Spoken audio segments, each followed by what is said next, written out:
한일 관계 방치 안 돼.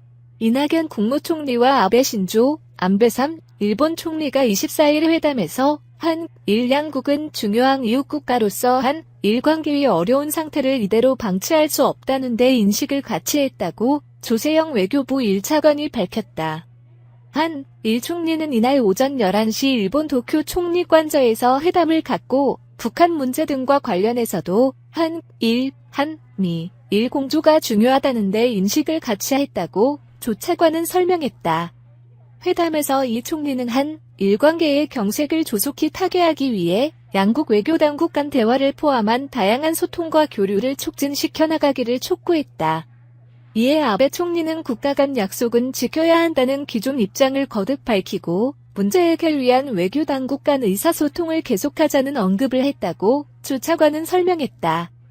이에 대해 총리는 일본이 그런 것처럼 한국도 1965년 한일 기본관계조약과 청구권협정 존중하고 준수해왔으며 앞으로도 그렇게 할 것이라며 이제까지 그래왔던 것처럼 이번에도 한일 양국이 지혜를 모아 난관을 극복해 나갈 수 있다고 믿는다고 말했다. 한일 총리는 또 어려운 상황일수록 양국 간 청소년 교류 포함한 민간 교류가 중요하다는데도 의견을 함께했다고 조 차관이 설명했다. 이 총리는 회담에서 문 대통령의 친서도 전달했다.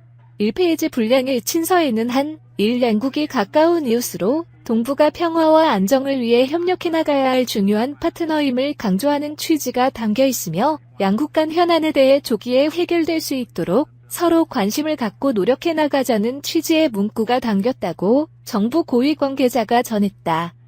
조 차관은 이 총리가 레이와 시대의 개막을 축하하고 양국 관계 발전을 희망하는 문 대통령의 친서를 아베 총리에게 전달했고 이에 대해 아베 총리는 감사의 뜻 표했다고 말했다.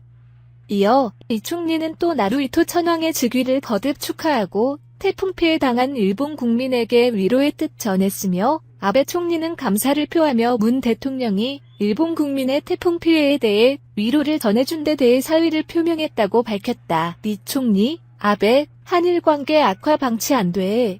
정상회담은 언급 없어. 이낙연 국무총리와 아베 신조, 안배삼 일본 총리가 24일 오전 회담을 갖고 양국의 관계 악화를 더는 방치할 수 없다는 데에 공감대를 이뤘다. 문재인 대통령이 이 총리를 통해 아베 총리에게 보낸 1페이지 분량의 친서에는 한일 양국이 가까운 이웃으로 동북아 평화와 안정을 위해 협력해 나가야 할 중요한 파트너임을 강조하면서 양국 간 현안이 조기에 해결될 수 있도록 서로 관심을 갖고 노력해 나가자는 취지의 문구가 담겼다고 정부 고위 관계자가 전했다. 문 대통령 친서는 이 총리가 면담이 끝나기 전 흰 봉투에 담아 아베 총리에게 전달했다. 이날 회담은 도쿄 총리관저에서 21분간 진행됐다. 다만 아베 총리는 한일 청구권 협정 문제와 관련해 국가 간 약속을 지켜야 한다는 기존 입장을 되풀이했다. 한일 정상회담에 대한 구체적 언급도 회담에서 나오지 않았다. 정부는 이번 회담에 대한 일 관계 개선을 위한 분기점이라는 평가와 함께 향후 한일 정부 간 채널로 공식 대화가 활발히 이뤄질 것이라는 기대감을 나타냈다. 조세영 외교부 1차관은 도쿄에 마련된 프레스센터에서 이 총리와 아베 총리의 면담 결과에 대해 이같이 전했다. 조 차관은 한일 관계에 관해 이 총리와 아베 총리는 양국은 중요한 이웃 국가로서 한일 관계의 어려운 상태를 이대로 방치할 수 없다는 데 인식을 같이 했다고 했다. 아울러 두 총리는 북한 문제 등과 관련해서도 한일, 한미, 일 공조가 중요하다는 데 인식을 같이 했다고 조 차관은 전했다. 한일 총리는 또 어려운 상황일수록 양국 간 청소년 교류 포함한 민간 교류가 중요하다는데도 의견을 함께 했다고 조 차관이 말했다. 이 총리는 한일 관계의 경색을 조속히 타개하기 위해 양국 외교 당국 간 대화를 포함한 다양한 소통과 교류를 촉진해 나가기를 촉구했다. 아베 총리는 이번 사태를 촉발한 강제징용 문제에 대해 국가 간 약속은 지켜야 한다는 기존 입장을 거듭 밝히고 문제 해결을 위한 외교 당국 간 의사소통을 계속하자고 했다. 이에 대해 총리는 일본이 그런 것처럼 한국도 1965년 한일기본관계조약과 청구권협정 존중하고 준수해왔고 앞으로도 그렇게 할 것이라며 이제까지 그래왔던 것처럼 이번에도 한일 양국이 지혜를 모아 난관을 극복해 나갈 수 있다고 믿는다고 말했다. 문 대통령의 친서와 관련 아베 총리가 회담장에서 친서를 열어보지는 않았으나 감사하다는 뜻을 나타냈다고 한다. 주 차관은 이 총리가 레이와 시대의 개막을 축하하고 양국 관계 발전을 희망하는 문 대통령의 친서를 아베 총리에게 전달했다고 했다. 문 대통령은 이번에 즉위식을 가진 나루히토 덕인 일왕에게도 외교 채널을 통해 친서를 전달했다. 주 차관은 이 총리는 또 나루히토 천황의 즉위를 거듭 축하하고 태풍 피해 당한 일본 국민에게 위로의 뜻을 전했으며 아베 총리는 감사를 표하며 문 대통령이 일본 국민의 태풍 피해에 대해 위로를 전해준 데 대해 사의를 표명했다고 했다. 이 총리와 아베 총리는 이날 오전 도쿄 총리관저에서 21분간 회담했으며 이는 지난해 10월 한국 대법원의 강제징용 배상 판결 이후 처음으로 성사된 양국 최고위급 대화다. 당초 한국 정부에서는 면담이라는 용어를 사용했으나 일본에서도 회담으로 지칭키로 한 만큼 용어를 회담으로 통일하기도 했다. 이번 회담에 대해 정부 고위 관계자는 7월 이후 양국의 여려운 시기가 3개월 반 동안 이어졌는데 이번에 총리 회담이 이뤄진 것은 하나의 분기점으로 평가할 수 있다고 했다. 다만 관심을 모았던 한일 정상회담에 대해 이 관계자는 오늘 특별히 정상회담을 하자고 구체적으로 제안을 한 것은 없다고 말했다. 그러나 한국 정부는 2022년에 기록적인 부채를 지고 있다. 문정부 임기 끝나는 2022년 나라 빚 945조 원 사상 최대. 문재인 정부 임기 마지막 해 2022년 국가채무가 105조 원이나 늘어나는 것으로 조사됐다.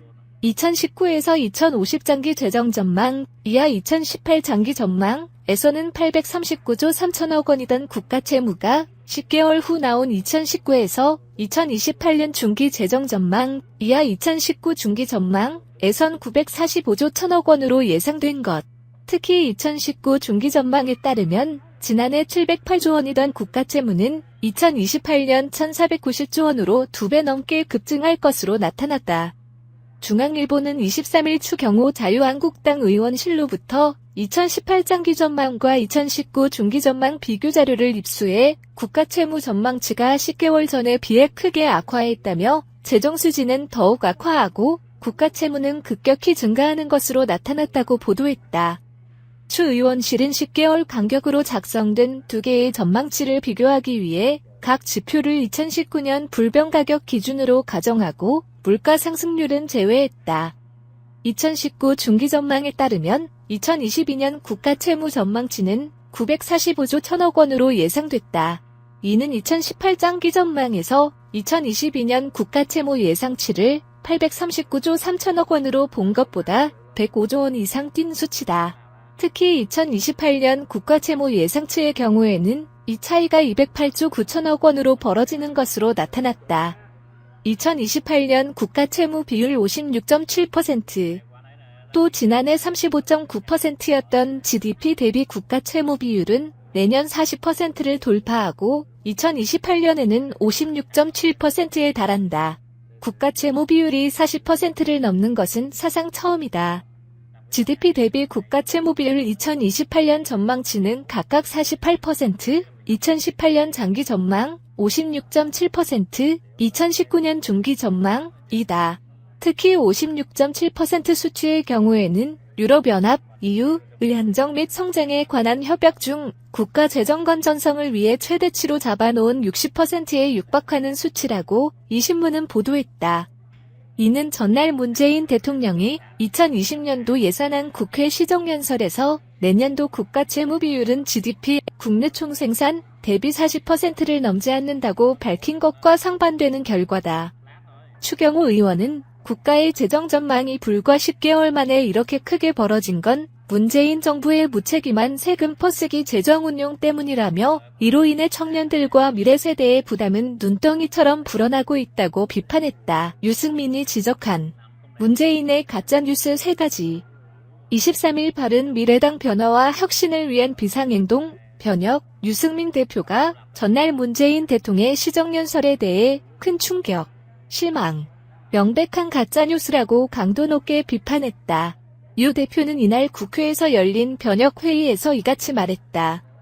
유 대표는 최소한의 예의를 갖추면서 대통령 연설을 들었지만 처음부터 끝까지 정말 큰 충격을 받고 실망하지 않을 수 없었다면서 문 대통령이 가계소득, 근로소득이 5년간 가장 높은 증가율을 보였다고 표현한 것도 명백한 가짜뉴스다.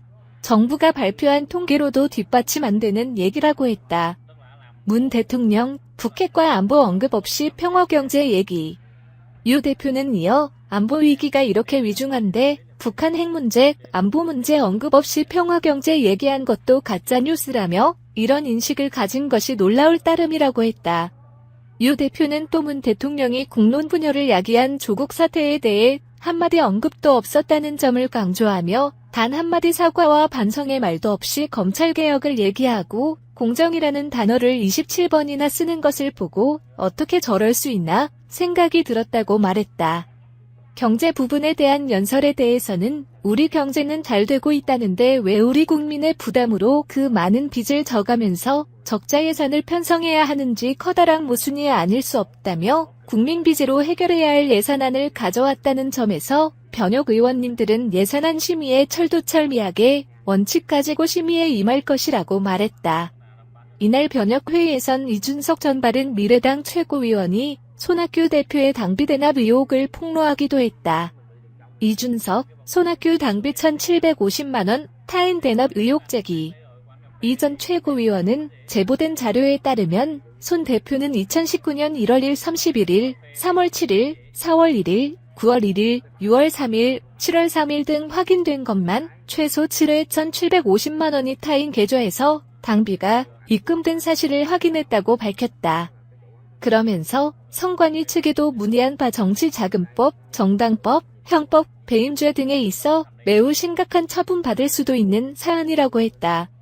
이 전 최고위원은 이어 당비 규정 제11조 따르면 자신 당비를 타인으로 하여금 대신 납부하게 하거나 대신 납부한 당원은 당원 자격이 정지된다며 이 사안을 해명하지 못할 경우 당원 자격 정지와 더불어 대표직도 거리된 것으로 볼 수 있다고 덧붙였다.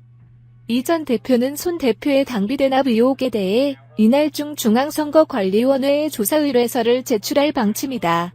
또 선관위 조사가 부실할 경우 수사기관에 고발하겠다고 했다. 유 대표는 국회의원 선거해보면 다 알지만 월단 1,000원의 당비도 대납하는 이런 문제는 법률이 굉장히 엄하게 다루고 있다며 이 문제에 대해서는 문제를 제기한 이준석 전 최고위원과 충분히 상의해서 우리 변혁 전체의 이름으로 대응하겠다고 말했다.